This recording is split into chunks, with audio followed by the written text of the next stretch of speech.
bersyukur di pagi hari yang luar biasa hari ini kita bersama-sama berkumpul memuji menyembah Tuhan dalam tuntunan sepekan hari ini. Mari sama-sama sebelum kita mulai, kita mau sama-sama satu dalam pujian penyembahan kita pagi hari ini. Siapkan hati kita lebih lagi, sama-sama sembah. Oh ya Rabbi, ya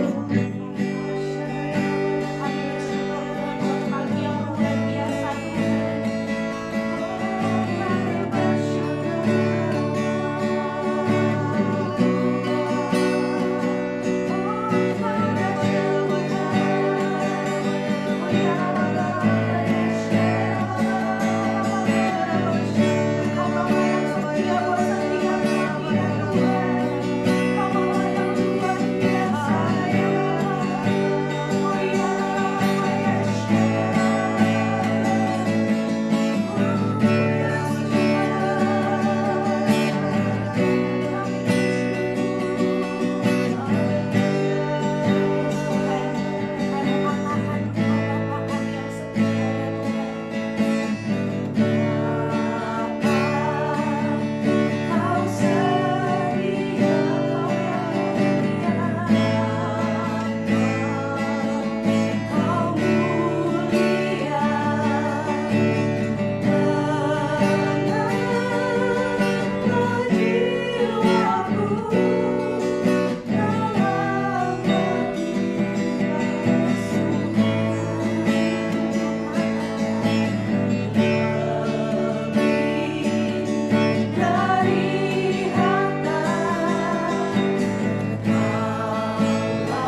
dahsyat buat hidup setiap kami. Amin. Sebentar Tuhan kami mau sharing satu dengan yang lain Tuhan. Kiranya Tuhan melalui sharing hari ini Tuhan kami bisa sama-sama menguatkan ya Bapak. Kami bisa terus Tuhan membagi api Tuhan, biarlah roh Tuhan menyala-nyala di rumah demi rumah yang ada. Dimanapun kami berada kami mau terus Tuhan, terus andalkan Engkau lebih lagi karena kami percaya kami punya Tuhan yang setia ya Bapak. Terima kasih Tuhan, kami bersyukur buat pagi yang luar biasa hari ini. Di dalam nama Tuhan Yesus kami bersyukur dan kami berdoa haleluya. Amin. Puji Tuhan, haleluya. Kita bersyukur kita ada di pagi yang luar biasa. Amin. Amin. Sebelum itu kita memulai hari ini, wah puji Tuhan dahsyat. Hari ini ada 2 orang lagi gitu ya, dahsyat luar biasa. Dengan Cimimi gitu ya, wah dahsyat. Shalom Cimimi. Nah, puji Tuhan hari ini aku, Wanggi dan Cimimi akan sama-sama sharing ya Cimimi ya. Kita mau sama-sama belajar. Ini nggak cuma yang di rumah nih yang belajar, tapi kita berdua juga belajar ya Cimimi ya. Buat hari-hari ke depan ini jadi makin hari makin dahsyat, luar biasa. Nah, sebelum itu tema kita hari ini juga ketemu temanya juga tiba-tiba ya Cimimi, kita bisa sama-sama punya tema yang dahsyat, yaitu stronger faith atau punya iman yang lebih kuat gitu. Hari-hari ini mungkin belajar iman itu udah sering banget di khotbah-khotbah gitu. Nah, kali ini kita mau sharingin tentang realita kita nih hari-hari gimana. Nah, menurut Cimimi sendiri nih, iman tuh apa sih gitu?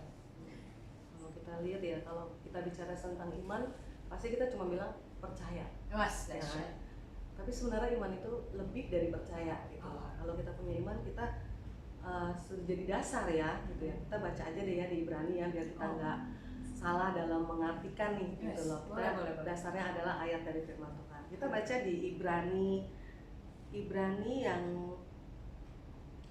11 pasal 1. Ibrani pasal yang ke-11 ayat 1 maksudnya ya. Kita baca di sini, iman adalah dasar dari segala sesuatu yang kita harapkan. Berarti kalau kita mengharapkan sesuatu, dasarnya itu adalah kita harus punya iman. Kalau kita nggak punya iman, apapun yang kita mau kerjakan itu nggak akan kita jalankan pastinya ya. Kadang-kadang kan menemukan sesuatu yang sulit itu mungkin nggak sulit sebenarnya ya, tapi kalau kita nggak punya iman, pasti kita bilang nggak bisa, nggak mampu, nggak kuat gitu loh. Tapi kalau kita punya iman yang menjadi dasar kita untuk melakukan sesuatu, pasti kita pasti bisa. Nah, kita lanjut lagi di Ibrani yang ke-11 ini, iman itu juga menjadi bukti dari segala sesuatu yang tidak kita lihat. Nah, jadi bukti nih, kan kita namanya kita beriman pasti melihat sesuatu tuh yang belum kita lihat dong ya. Kalau udah kita lihat itu kita bukan iman lagi, kita bukan beriman lagi. Tapi karena kita belum lihat, kita makanya harus kita punya iman. Itulah yang menjadi bukti nyata bahwa kita percaya bahwa sesuatu yang kita inginkan itu pasti bisa berhasil. Itu sih kalau menurut saya dari Ibrani ini cukup menguatkan. Wah, dahsyat sih. Oke, kalau menurut Anggi apa nih iman ini? Dari 2 ayat yang tadi Cimimi sharing aja itu udah luar biasa ya Cimimi ya. Kalau kita sadar bahwa iman itu adalah sebuah dasar dari hidup kita, berarti nggak bisa lepas tuh ya. Dan kalau aku sendiri dapat ayatnya nih dari 2 Korintus 5 ayat yang ke-7. Ini juga dahsyat banget karena sesuai dengan ayat yang kedua tadi disampaikan. Aku bacakan, mungkin yang di rumah juga boleh sama-sama buka Alkitabnya, kita baca sama-sama. 2 Korintus 5 ayat yang ke-7. Sebab hidup kami ini adalah hidup karena percaya, Amin. bukan karena melihat. Wah, dahsyat. Kadang kita kalau bilang lihat hari depan, kita nggak ada yang tahu ke depan ini gimana. Betul. Oleh sebab itu iman itu menjadi penting banget buat setiap kita, karena kita Betul. percaya saat kita beriman sama Tuhan yang memegang hidup kita nggak usah ragu lagi buat besok kayak gimana, karena kita percaya Tuhan pasti sediain yang terbaik. Walau kita belum lihat ya gitu ya, seperti Cimimi tadi bilang, walau kita belum lihat, walaupun kita belum merasakan, duh besok gimana ya, kok sekarang masih deg-degan gitu ya. Tapi dahsyatnya Tuhan kita adalah tiba-tiba ada jalannya aja gitu, tiba-tiba Tuhan kasih jalan yang luar biasa. Nah, hari ini kita berdua nggak cuma belajar dari ayat yang tadi kita sharing yang dahsyat, karena Cimimi ternyata punya tokoh yang dahsyat yang mau di-sharingin juga hari ini. Iya, sebenarnya tokoh di Alkitab itu banyak ya untuk kalau kita bicara tentang keteguhan iman. Di sini kan kita bicara lebih ke bukan hanya beriman tapi punya iman yang teguh gitu ya. Nah, itu banyak tokohnya, tapi yang saya dapat itu adalah 3 anak muda ya. 3 anak muda yaitu Sadrak, Mesak dan Abednego. Itu benar-benar kalau kita baca itu benar-benar bagaimana mereka di tengah-tengah seluruh dari satu bangsa itu, di tengah bangsa yang dia harus menyembah Allah bangsa itu, tapi dia tetap bersikukuh gitu loh bahwa dia mempunyai Allah yang lebih tepat, lebih layak untuk dia sembah gitu. Bahkan sampai kita baca ya, maksudnya bagaimana mereka sampai dimasukkan ke dalam dapur api gitu kan, tetapi dia bilang Tuhan, walaupun Tuhan kami tidak menolong kami, Engkau tetap Tuhan kami. Ya, sedangkan kadang-kadang hari-hari ini ya, kita kalau punya masalah sedikit aja, aduh kok Tuhan nggak bantu sih gitu ya, aduh kok nggak ada jalan keluar sih, terus nanti kita kait-kaitkan dengan saya kan udah lama pelayanan, saya kan udah ikut Tuhan gitu ya. Jadi akhirnya jadi ngeremet kemana-mana dan akhirnya punya rasa kecewa sama Tuhan gitu ya. Nah, harusnya kan kalau kita belajar dari 3 anak muda ini yang luar biasa gitu ya, bagaimana mereka menyerahkan nyawa mereka gitu loh demi sesuatu yang dahsyat, yaitu Tuhan yang patut disembah. Ini menegur saya gitu loh. Kadang-kadang kita kan juga ya, apalagi kalau misalnya di pekerjaan gitu kan, pekerjaan ini kita udah melakukan dengan baik gitu ya, menurut kita sih gitu ya, menurut kita baik, tapi belum tentu, sebenarnya belum tentu menurut orang lain baik, dan menurut kita baik belum tentu menurut Tuhan juga baik gitu kan ya. Nah, kadang-kadang Tuhan memberi sedikit kegagalan gitu loh buat kita. Sebenarnya itu adalah keberhasilan yang tertunda. Kata orang dunia banyak yang bicara gitu ya, tapi ada benernya juga ya. Karena bener juga gimana kita belajar dari kegagalan itu. Kemarin ya baru ya di ibadah tengah minggu, bagaimana mengubah masalah menjadi kekuatan. Wah, itu juga dahsyat gitu loh. Ya, saya pikir benar juga loh. Kalau kita cuma mengartikan masalah akhirnya membuat kita jadi mundur dan lemah, ya udah selesai aja, selesai hidup lo. Kalau tapi kan kita nggak mau begitu ya, kita mau masalah yang Tuhan izinkan itu terjadi, pasti ada kekuatan, asal kita nggak cari-cari masalah. Nah, itu dia. Itu loh maksudnya. Jadi 3 anak muda ini cukup menegur saya sih, bagaimana saya harus lebih kuat dalam menghadapi tantangan depan ya, dalam pekerjaan, dalam pelayanan, dalam rumah tangga. Wah, itu juga dahsyat gitu loh ya. Itu Cindy kalau menurut saya, kalau ada tokohnya itu. Kalau Anggi ini tokohnya siapa nih yang ini banget dah gitu loh, yang imannya banget gitu ya. Wah, dahsyat nih. Pendengar Cimimi aja kayaknya udah 3 tokoh luar biasa. Ini aja udah luar biasa Cimimi ya. Pas sharing juga kayak wow, dahsyat banget. Kalau punya iman sampai sebesar itu, kita dahsyat juga nih yang di rumah-rumah juga belajar juga kalau kita sama-sama punya iman yang sebesar itu. Kalau aku sendiri dari kitab yang sama juga sebenarnya, yaitu dari anak muda juga nih, namanya Daniel. Mungkin buat yang di rumah-rumah tahu, apalagi anak sekolah minggu mungkin juga tahu gitu ya. Terus sekarang sering diceritakan oleh kakak-kakaknya gitu ya tentang Daniel, gimana ia memiliki iman yang luar biasa kalau menurut aku. Karena dia tahu bahwa di dalam negara itu, dalam kerajaan itu mewajibkan gitu ya untuk menyembah patung yang sudah didirikan. Tapi sebagai anak yang takut akan Tuhan, yang percaya bahwa Tuhan dia pasti menolong, dia malah bukannya ya udah deh ngalah, ya udah deh kita ngalah aja nih, tapi dia malah tetap berdoa, bahkan berdoanya ditambahin, yang biasanya doa sekali dia 3 kali. Itu dahsyat banget menurut aku. Karena kadang kita sendiri saat dihimpit dengan masalah, kita malah kayak ya udah deh kita nyerah aja, ya udah deh gitu, kayak nggak mau doa gitu. bukan mencari Tuhan gitu ya. Kalau di sini belajar banget, aku juga ditegur juga gitu Cibimi. Jadi kayak merasa oh ya Tuhan, mungkin Tuhan izinkan masalah itu ada di hidup kita untuk mengajar kita makin hari makin dekat sama Tuhan. Karena nggak ada yang tahu nih hari depan kayak gimana. Dan Tuhan juga bilang bukan kalau ikut Tuhan tuh jalannya mulus kayak jalan tol gitu. Tapi saat kita ikut Tuhan, Tuhan ajar kita step by step untuk jadi orang yang lebih baik, serupa dengan Tuhan. Betul banget. Wah, itu dahsyat banget. Dan hari-hari ini emang pembelajaran itu jadi penting buat kita juga nih, yang kita berdua merasa itu penting banget gitu ya. Kadang terlupakan juga ya. Dan Anggi lihat ya dari kisah itu ya, akhirnya mereka mendapat pembelaan Tuhan yang luar biasa loh. Yes, benar. Ya kan? Walaupun mungkin mereka harus mengalami proses yang nggak enak, mengalami ketakutan pasti, ya kan? Mengalami kegelisahan, kekhawatiran pasti. Tapi pembelaan Tuhan itu nggak pernah ingkar dari orang-orang yang bersandar kepadanya. Benar banget. Ya, kita lihat ya bagaimana banyak juga sih tokoh-tokoh bukan di luar Alkitab ya, banyak banget bagaimana mereka begitu survive untuk mempertahankan imannya.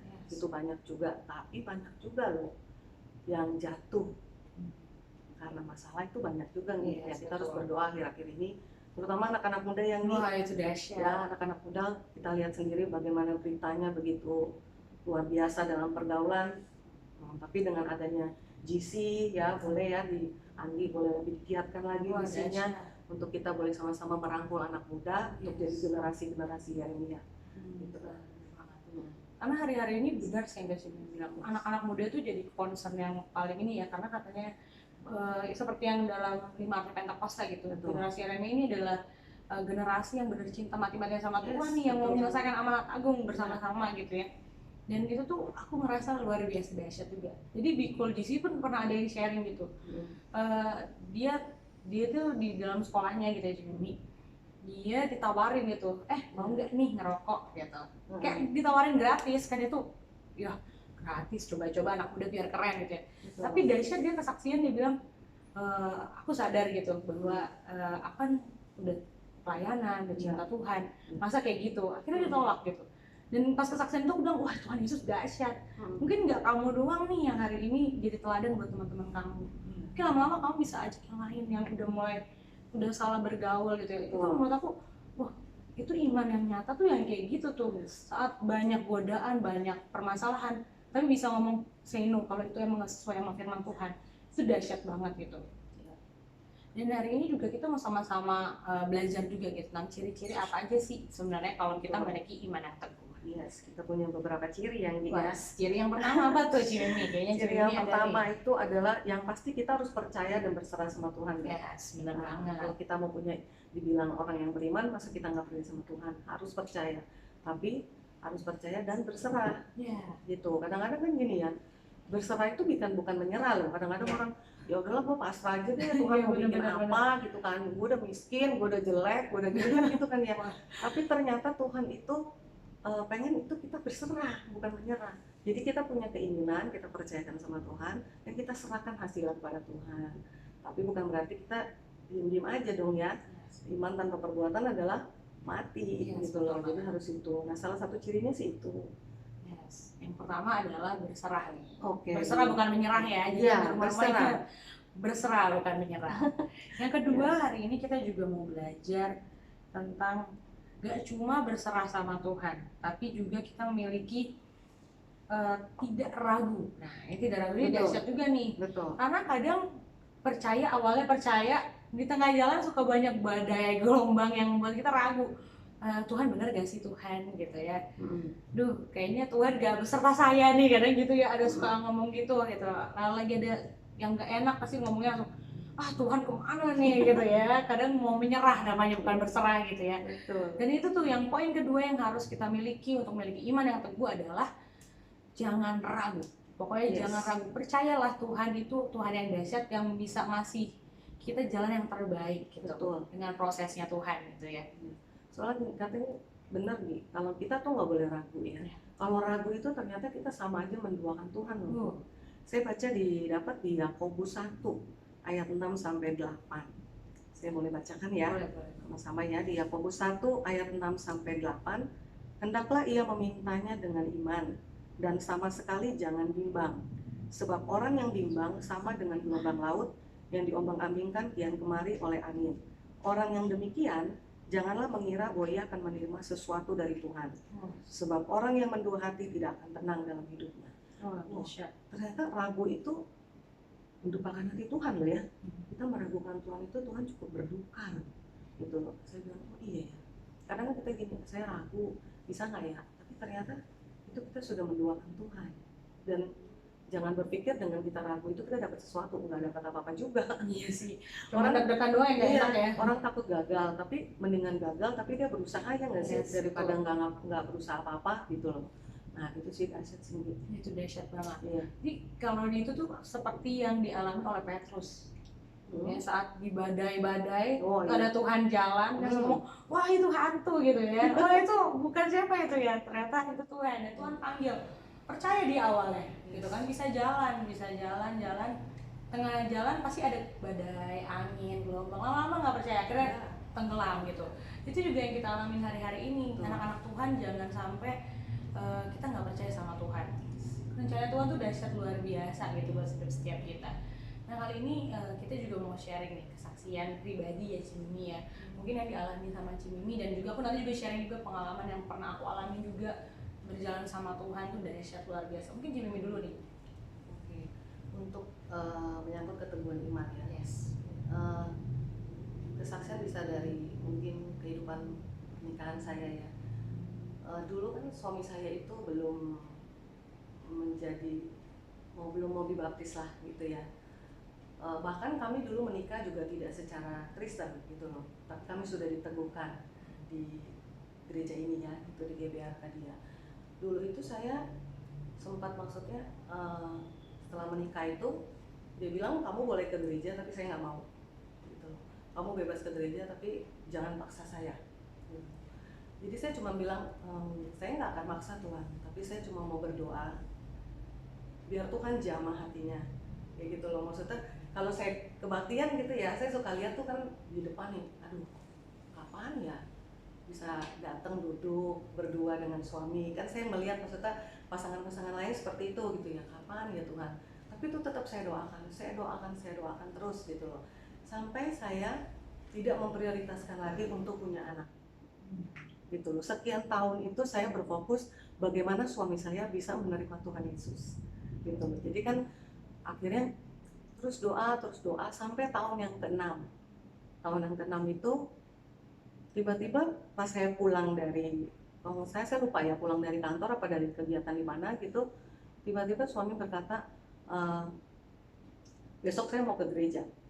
Wow, saya sampai wah ini mimpi apa enggak ya, tapi kok saya juga gini loh, kok kamu udah berdoa tapi kamu masih bilang ini mimpi apa enggak gitu loh. Ya kan, tapi saya bilang oke, besok ke gereja, kita besok ke gereja. Jadi saya nggak ada bilang apa, cuman dalam hati saya, puji Tuhan, saya nggak tahu ini buah dari keteguhan iman saya atau enggak, saya nggak tahu, tapi setidaknya saya beriman bahwa suami saya pasti bisa menerima Tuhan Yesus gitu loh. Maksudnya ya cara Tuhan saya nggak tahu ya, cuman saya minta dengan caramu yang indah Tuhan, bukan cara yang menyakitkan, bukan cara yang memalukan, tapi dengan caramu yang indah gitu loh. Cuman saya gitu aja.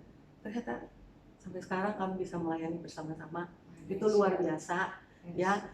Kalau misalnya soal keturunan itu merupakan bonus bagi kami, tapi inti dari pernikahan kami adalah kami sama-sama bisa satu iman, satu Tuhan, dalam sama-sama pelayanan untuk melayani Tuhan ya. Jadi itu aja sih sebenarnya. Jadi kalau misalnya dibilang pernikahan tanpa anak itu hambar ya, enggak juga sih gitu, karena kami merasakan itu nggak ada hambar-hambarnya gitu loh, manis-manis aja sih selama bersama Tuhan gitu ya. Tapi nggak lepas dari namanya rumah tangga, kan ada riak-riaknya juga gitu ya. Untuk Andi yang belum nikah ya, aduh ada pesan juga nih. Jadi tapi itu semakin indah kalau kita bersama Tuhan gitu.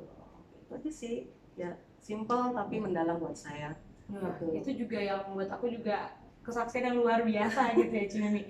Dari awal kita ngobrol untuk bahan ini pun aku udah kayak, ini kesaksian dahsyat banget gitu ya, karena dibilang 6 tahun itu bukan waktu yang sebentar gitu untuk percaya, walaupun kita belum lihat apa-apa gitu ya. Kita mungkin Cimimi pas melihat, masih belum percaya Tuhan juga, misal Tuhan aku udah setahun doa tapi 2 tahun doa, 3 tahun doa belum ada jawaban, tapi Tuhan bikin dahsyat dengan caranya yang indah ya Cimimi. Nggak dipaksa, nggak apa, Tuhan tiba-tiba mau sendiri gitu ya untuk beribadah sama Tuhan. Dahsyat, luar biasa. Itu tuh dahsyatnya, luar biasanya karena Tuhan bikin dengan caranya Tuhan. Iya, benar. Aku sendiri mungkin kesaksian aku ya. Kalau aku mungkin karena aku anak sekolah ya, luar biasa anak sekolah. Puji Tuhan, aku tuh ngerasa di yang setelah magang ini gitu ya, dahsyatnya Tuhan bawa emang perjalanan iman aja sih sebenarnya. Karena aku merasa aku juga bingung awalnya memutuskan maksudnya memilih mana ujian atau di mana. Dan akhirnya sepanjang perjalanan sempat ada mikir mau part-time. Waktu itu sepanjang sebelum ujian dan segala macam itu pengen part-time tapi belum ketemu tempatnya. Aku berdoa aja deh, Tuhan semoga Tuhan kasih yang terbaik tempatnya dan fleksibel gitu, karena kan masih kuliah gitu. Singkat cerita tiba-tiba ngobrol sama teman, dibilang mau gak masuk ke tempat aku gitu. Itu nggak dalam waktu yang cepat tiba-tiba ditawarin, enggak, tapi butuh waktu beberapa bulan sampai tiba-tiba ada yang nawarin, dan tempat kerjanya puji Tuhan bisa nerima anaknya masih kuliah gitu kan. Puji Tuhan masih kuliah, bisa diterima sambilan kerja. Dan aku percaya saat kita beriman walaupun kita belum lihat, Tuhan pasti kasih yang terbaik di waktunya Tuhan. Waktunya Tuhan tuh nggak pernah salah, karena Tuhan kasih pekerjaan itu pun pas banget. Aku udah selesai laporan aku, jadi laporannya udah dibikin beres, masuk kerja. Jadi kayak bener-bener dikasih waktunya pas banget, Anggi kamu selesaiin dulu yang ini, habis itu kamu lanjut yang ini gitu, di waktu yang luar biasa menurut aku Tuhan kasih baik banget gitu. Kayak udah disetting Iya, gitu ya. kayaknya settingan Tuhan yang luar biasa buat Settingan aku Tuhan sih. nggak pernah salah gitu. Iya, bener banget, luar biasa. Nah, kita hari ini dahsyat banget sharing tentang iman. Mungkin di rumah-rumah punya kesaksian juga tentang iman. Boleh banget buat di-sharing di kolom komentar gitu ya. Biar kita bisa menguatkan yang lain. Kita sama-sama, mungkin perjalanan imannya Cimimi, perjalanan imannya aku, dan imannya teman-teman yang ada di rumah beda-beda. Tapi kita percaya saat kita berjalan sama Tuhan, Tuhan kasih yang terbaik buat setiap kita. Amin, amin. Untuk Cimimi. Penutup itu ada di ayat ini, kesimpulan aja ya. Kita baca di Daniel 3 ayat 28 sampai yang ke 30. Sebentar saya buka dulu. Ayat 28 sampai 30 ya. Ini sebagai penutup yang dia. Berkatalah Nebukadnezar, terpujilah Allahnya Sadrak, Mesak, dan Abednego. Dia telah memutus malaikatnya dan melepaskan hamba-hambanya yang telah menaruh percaya kepadanya dan melanggar titah raja, dan yang menyerahkan tubuh mereka karena mereka tidak memuja dan menyembah Allah manapun kecuali Allah mereka. Terpujilah Allahnya Sadrak, Mesak, dan Abednego. Jadi sebenarnya dampak dari kita meneguhkan iman itu bukan hanya buat kita loh, tapi kita memuliakan nama Tuhan. Dahsyat ya. Yang kedua, yang 29 nih sekarang. Sebab itu aku mengeluarkan perintah bahwa setiap orang dari bangsa, suku bangsa atau bahasa manapun dia yang mengucapkan penghinaan terhadap Allahnya Sadrak, Mesak, dan Abednego akan dipenggal-penggal dan rumahnya akan dirobohkan menjadi timunan puing, karena tidak ada lagi Allah lain yang dapat melepaskan secara demikian. Kalau kita lihat ini berarti pembelaan Allah buat kita yang teguh imannya, yang belum berhasil dalam pergumulan apapun. Ayo jangan mundur, tetap semangat, tetap maju terus, karena pembelaan Tuhan itu pasti ada buat kita ya. Ayat yang terakhir, yang ke-30, lalu raja memberikan kedudukan tinggi kepada Sadrak, Mesak, dan Abednego di wilayah Babel. Itu artinya apa? Ada keberhasilan dan keberuntungan yang telah disediakan. Ya, itu saja. Saya cukup ya pagi ini ya. Kita mau doa penutup. Haleluya, terima kasih Tuhan. Terima kasih buat pagi yang dahsyat ini Tuhan. Kau memberikan kami waktu untuk kami boleh bercerita, kami boleh membagikan kabar baik-Mu ya Tuhan pagi ini ya Bapa. Terima kasih Tuhan, terima kasih pakai kami lebih lagi Tuhan, untuk kami boleh menjadi orang-orang yang mempunyai iman yang teguh kepadamu ya Bapa. Apapun rancangan-Mu untuk hidup kami Tuhan, apapun rencana-Mu untuk hidup kami ya Bapa, kami serahkan ke dalam tangan-Mu, karena Engkaulah perancang yang terbaik bagi hidup kami ya Bapa. Karena kami percaya Tuhan, bila kami berserah kepadamu, bila kami berpasrah kepadamu ya Bapa, berpasrah dalam iman kami ya Tuhan, Engkau yang menguatkan dan menyelamatkan kami ya Bapa. Terima kasih Tuhan, terima kasih Bapa. Ya Rabba Syada ya Rabba ya Rabba, aku percaya janji-Mu ya Bapa, karena janji-Mu ya dan amin bagi kami ya Tuhan. Ya Rabba Syada ya Rabba ya Rabba ya Rabba.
Di dalam nama Yesus, haleluya.